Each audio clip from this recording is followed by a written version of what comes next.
Greetings, and this time on LGR it's another trip back to the mid-2000s by way of old computer equipment. This is the 21-inch ViewSonic G220FB, the highest-end display in ViewSonic's graphics series of CRT monitors at the time, that time ranging from late 2002 when it first hit the market until early 2006 when it finally left store shelves. Depending on the point in its lifespan you bought it, its original price was roughly $500 to $600, actually on the more affordable side for CRT monitors of this size and spec. And this is from a fascinating period in computer display tech where the industry was rapidly transitioning away from cathode ray tubes, phasing them out in favor of significantly thinner LCDs. But they were both on the market simultaneously, and the choice wasn't always a no-brainer, with larger LCDs hovering around the same $500 to $600 price point as the G220FB for the handful of years it was manufactured. And those panels generally maxed out at 19 inches in size with a 1280 by 1024 resolution and had the usual caveats like a 500:1 contrast ratio, 16 millisecond response times, 85 Hz max refresh rates, and iffy resolution scaling. So if that kind of capability just wouldn't do, then a CRT like this remained mighty tempting for a few years. Whether your needs came from graphic design, CAD work, enjoying multimedia, or playing PC games, the G220FB would have been a prime contender for your next monitor back then. For one thing, it's bigger than many LCD monitors were, with a 21-inch CRT and a 20-inch viewable area on screen, and it boasts an impressive 2048 by 1536 maximum resolution on Windows PCs. This is with a refresh rate of 68 Hz as well, and on lower resolutions, that can go all the way up to 180 Hz according to the documentation, allowing 3 times the number of frames per second compared to the usual 60. It's also pretty sharp, with a 0.25mm diagonal dot pitch leading to crispy text and well-defined graphical details, and all this in a package that won't immediately break your back. Weighing only 27 kilograms or just about 60 pounds. Relatively lightweight for a 21-inch CRT, around 25% less than some of its competitors. Now, you do only get a standard 15-pin VGA connection, no DVI, BNC, or anything more exotic like 13W3. This still provides more than an acceptable image in my view, enhanced even further by ViewSonic's trademark ARAG screen treatment, providing an anti-reflective, anti-glare coating. And of course, this is a flat-screen CRT, the trendiest of early 2000s trends in cathode ray tube tech. So there's little to no curvature around the edges, and instead the phosphors are more rigidly spread across a squared-off slab of glass. ViewSonic marketing referred to this as being one of their perfect flat tubes, but that seems to have caused a bit of confusion at the time. I saw a number of old forum posts refer to this as being a derivative of Mitsubishi Diamondtron, especially the NF or naturally flat variety, but those, to my knowledge, used an aperture grille inside, similar to Sony Trinitron tubes, which this G220FB definitely doesn't have. Contemporary reviews mention it having an Invar shadow mask instead, and yeah, that matches up with what I'm seeing. I'm guessing there may have been some confusion back then between the G220 and P220 displays, which ViewSonic sold side by side for a number of years. Now, both are branded as being perfect flat displays, but the G or Graphics series used a shadow mask, and the P or Professional series had an aperture grille. They're each housed in the same beige or black plastic too, so they look basically the same, but yeah, up close, the aperture grille and shadow mask displays look quite different. Neither are intrinsically better or worse overall. Personally, I go back and forth between using each type quite often here in LGR. But with the similar model names and design, it's no wonder folks got mixed up online sometimes. Speaking of which, I'm getting all mixed up in technical details here. Where are my manners? I have to give a big thanks to LGR viewer Mitch for giving me this thing. In person. I recently attended Southeast Game Exchange in Greenville, South Carolina, and he was kind enough to bring the monitor and give it to me there so we wouldn't have to deal with shipping. Apparently it had been sitting unused at his workplace for a long time, and he knew I'd mentioned my search for a good 21-inch tube, and yeah, here we are. Thank you for your generosity, man, I appreciate it, and it's in great shape, other than the typical scuffs, dust, and grime from years of use and subsequent storage. Nothing a brief cleaning session couldn't fix, which resulted in one lovely looking example of a ViewSonic G220 series. An ideal display for all sorts of VGA-driven systems to be sure, but ideally ideal with a Windows XP PC from the mid-2000s. So with this all cleaned up and connected to the LGR XP Dream PC, let's power it on and test it out with a variety of software, resolutions, and refresh rates, and enjoy a relaxing afternoon of computer games on a big beefy monitor.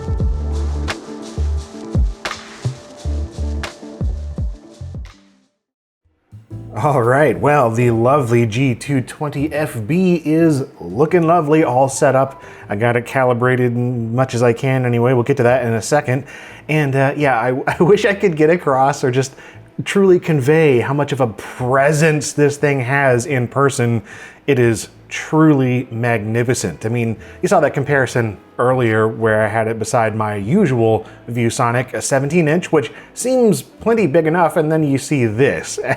And you know, zoomed in on a video just through YouTube watching this, it may not look any different at all. I don't know, it's all relative when you're watching a video. But yeah, I do have this here running at the maximum refresh rate. Again, you're only watching this at 60 FPS, but I swear in person, this is the most buttery smooth looking thing I think I've ever seen. I've never had a monitor that refreshes this high in the vertical sense. So 180 hertz vertical is what the maximum is.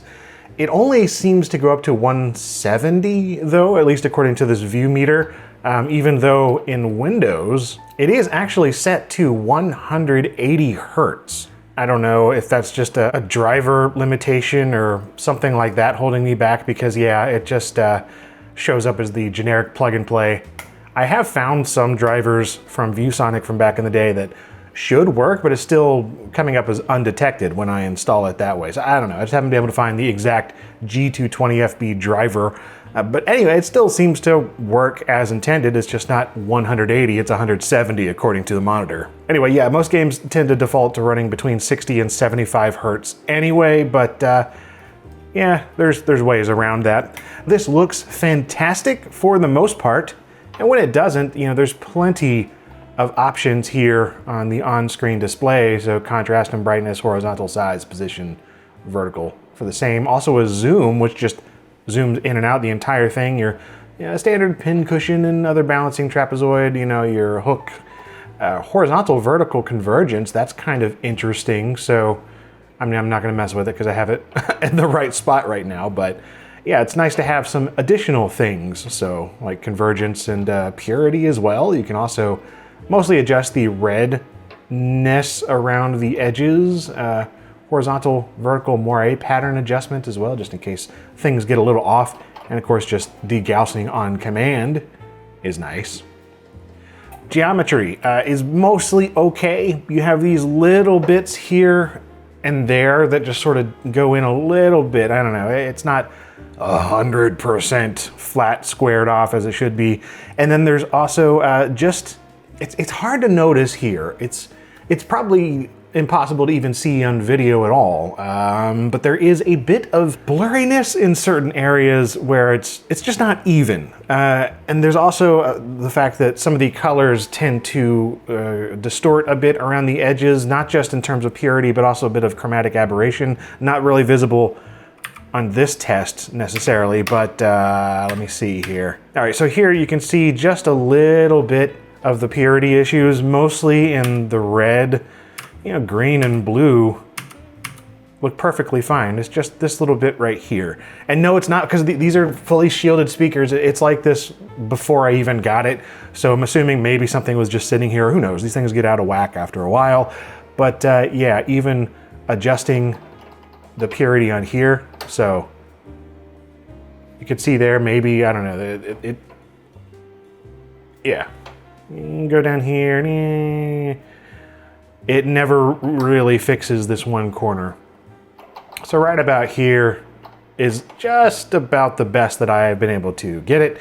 But yeah, the other issue is the inconsistent sharpness, or really the focus is slightly off.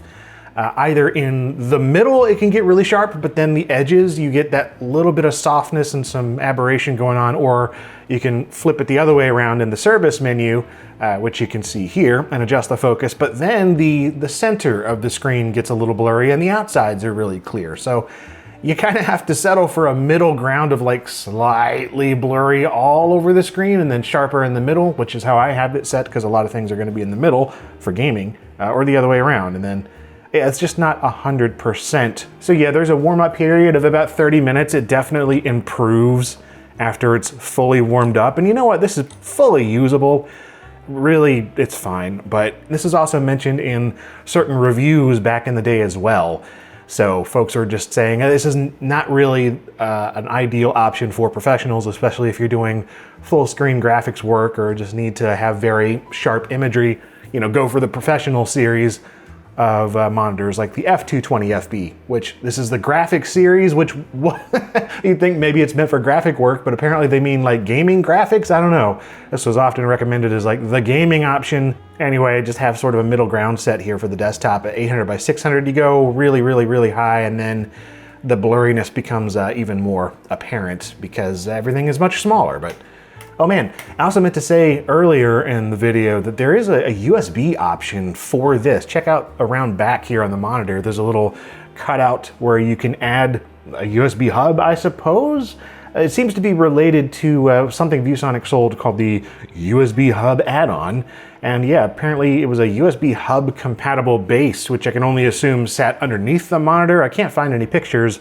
And then maybe it would plug into an extra USB add-on thing. I don't know. There were things you could add to this, which I just don't see that too often on older CRTs. So I thought that was kind of interesting, but whatever. Let's just take a look at some games here, because the games look amazing. And I'm gonna go up the ladder of resolutions. We'll start at 320 by 200, and we'll go all the way up to the highest supported 1536p resolution. So let's just start with something at 320 by 200. Yeah, good old Crystal Caves. And again, this, oh man, it just looks so good at this size. The color reproduction and everything on here is just phenomenal.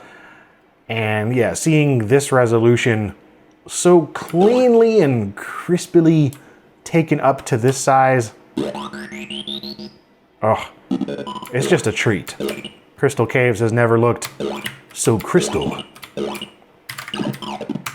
Yeah, I know this is just such a high resolution, large monitor that it makes sense to run high resolution, large stuff, but I'm almost more impressed by the lower res anytime that I get a larger display, because then it just looks so much better.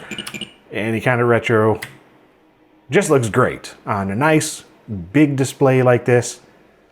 And you know, I have larger CRTs, Sony Trinitrons and whatnot, but they're TVs and you're sitting farther away, and like, you know, see, here it's like maybe 20 inches away that I'm sitting, and sitting up close with a desk like this, it's just a different experience and I enjoy the crap out of it. Okay, so let's move on up to 640 by 480, and for that I'm going to run Ubisoft's Pod from 1997. Let me get the refresh rate. It just changes depending on the game, you know.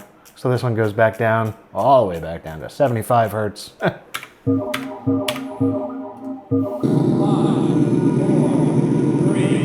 2, 1, go.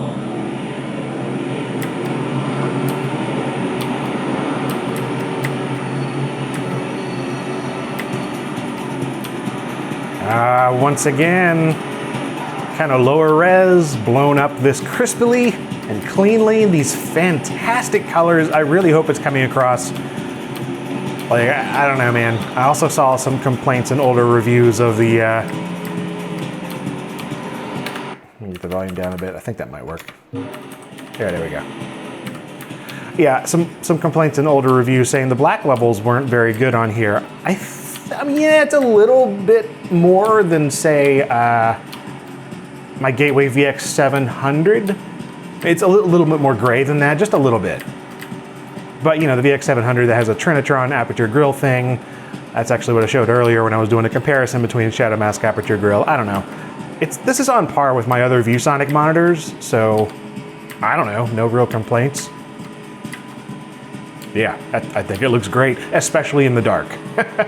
I've got some light going here, and it's the middle of the daggum day, so there's all kinds of light making things a little bit washed out, perhaps, but dude, love this game.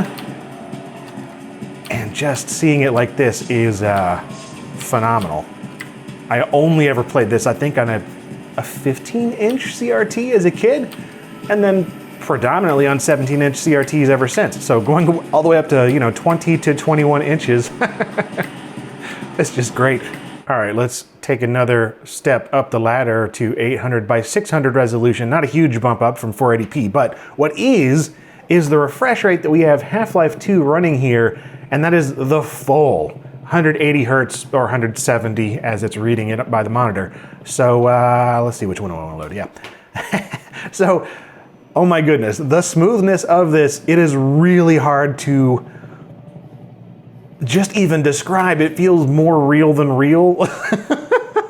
And like I've played at, oh gosh, you know, like really high refresh rate OLEDs and LCDs and whatnot over the years. You know, I've got a 120 hertz display upstairs, and you know, I've played at 240. But somehow this even feels more smooth than that.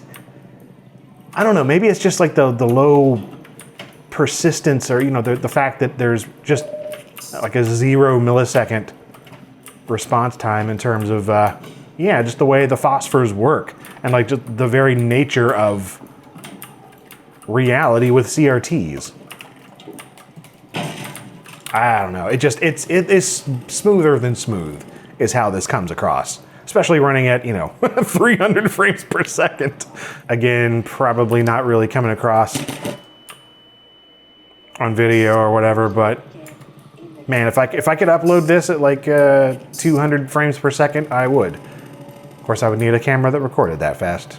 All right, let's crank things up a good ways in terms of resolution, going all the way up to the manufacturer recommended resolution for the monitor, 1600 by 1200. And not only that, but I'm pushing things even further in the NVIDIA control panel here on Midtown Madness. So, not only do we have just really high resolution running, but okay, wow. We also have 8x multi-sample anti-aliasing forced through the NVIDIA driver. So this, it almost looks cartoonish.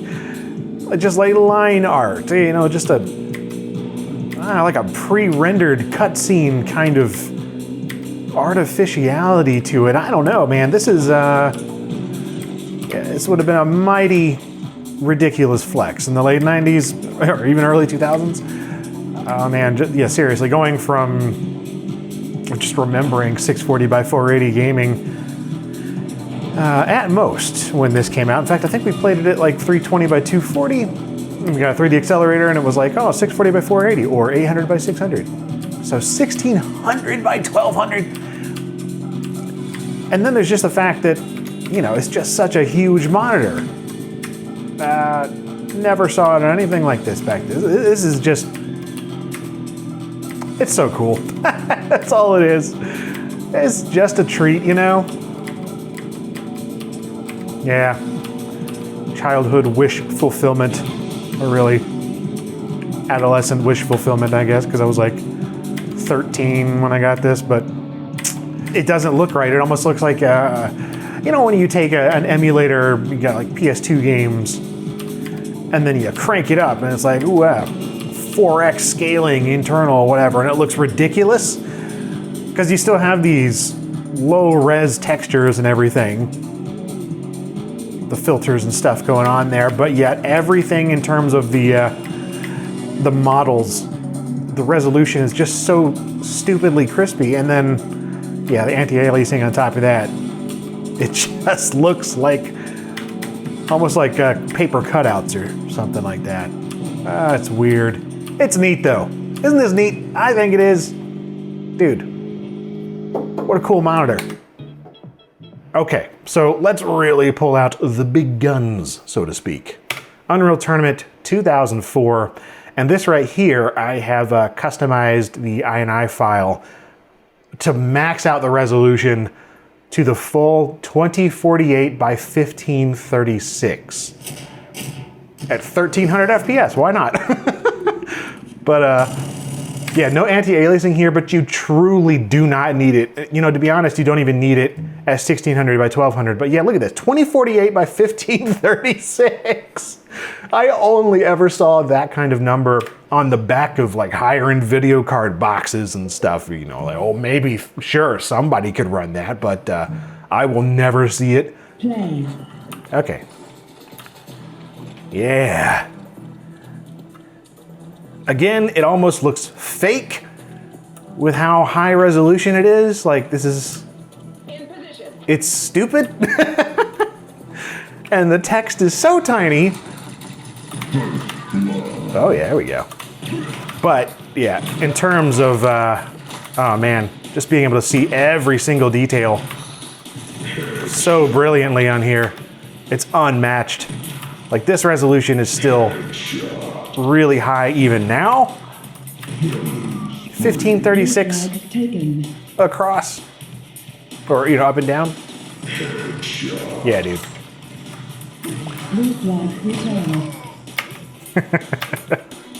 In the teeny tiny crosshair.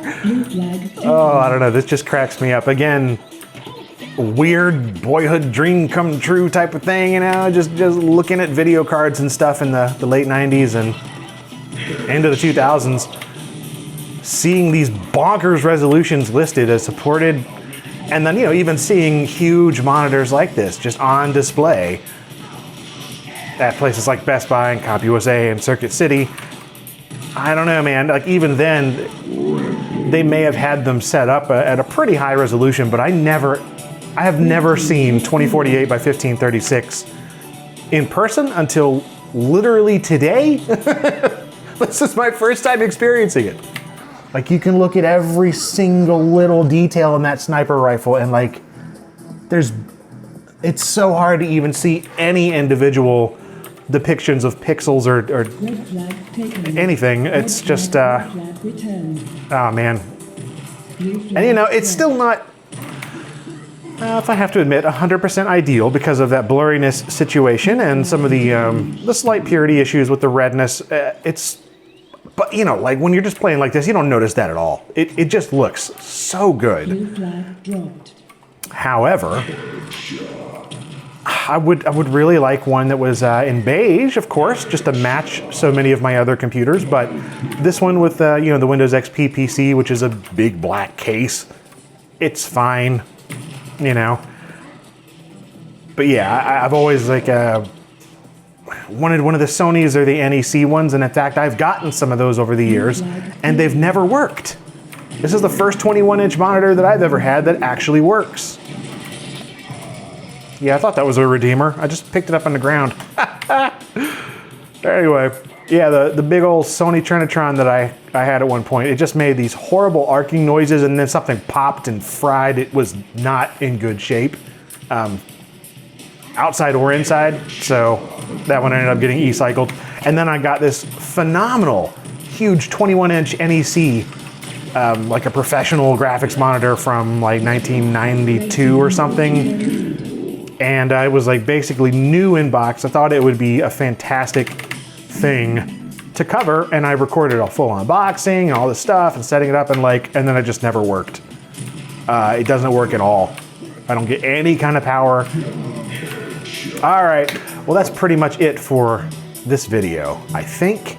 Again, thank you to Mitch. This thing is truly a treat, and I hope that I've been able to convey that a little bit here on LGR. It's definitely something you're going to be seeing more of in the future. It's just nice to have a larger display to film when I'm demonstrating certain games and things. It's easier to film a much larger CRT than it is a smaller one. You know, you typically get less of a moire effect, and having a flat screen CRT like this too also helps with that. yeah, I hope that you enjoyed seeing this. Do check out some of my other videos I've done on other retro monitors in the past. I'm sure I'm going to be doing more in the future. Something about cathode ray tube things that just amuses the crap out of me. It's one of those experiences you can't fully emulate through software alone on newer hardware, and it just completes the look of so many older machines that I'm constantly showing off here. So yeah, stick around for more videos if you'd like, or check out existing ones. And as always, thank you for watching.